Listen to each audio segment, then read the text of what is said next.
Mga daw? Langit to, nakita ko. Langit talaga. Agay. Ay ta. Mapakan siguro to. Init sa lutuan. Kapunong ka ng buhangin. Tapunan mo. Tapunan mo. Magic sir. Magic sarap. Ang dami. Ay, paikot-ikot lang.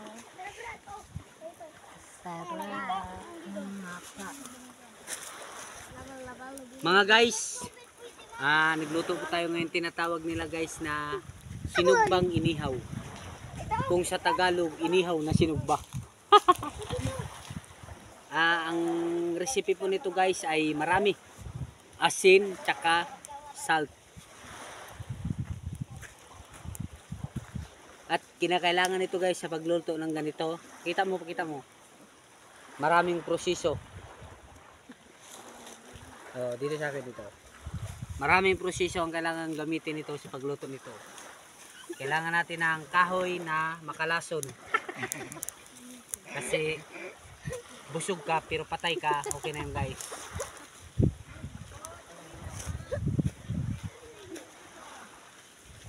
Yan ang tungaw guys na kahoy. May sili dito, may wala.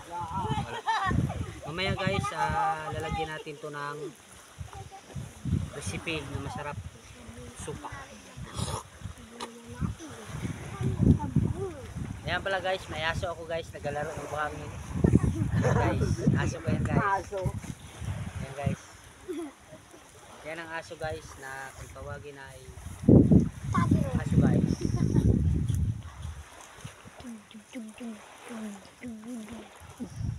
Dito na. Naluto na natin guys. Uy. Yung isdang bangus. Tiki, muy tiki. Sigba ko natin mga kagay mga Bangus to guys, bangus. bangus na balanak. Sa English, banak. Balanak daw. Sa Waray, balanak. Sa Bisaya, tiyanak.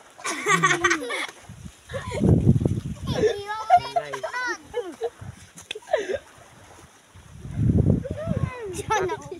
Ang ginamit ko natin ngayong kahoy ay tungaw. Makati kasi ito siya guys. Sobrang tuhog ang lubot ko. At yan na nga guys, malapit na Kaya maluto. gagagay. Hilaw.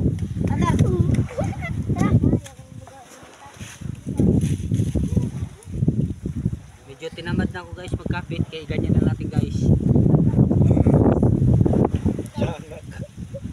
Pag naluto yan siya guys, kasi pwedeng kainin habang may tao. Kailangan ako lang guys. Pwedeng mabukasan yan kung maraming tao nakatingin tulad yan. Yan, mga tao na ganyan. Yan guys. Sobrang init dito guys. Kasi malandong.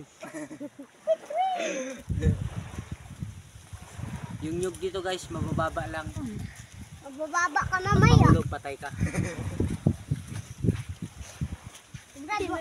Upo ka dito, tito tayo. Upo ka dito. Darin. Upo ka dito, oh. Hoy! Maputakting ako, mga animal kayo.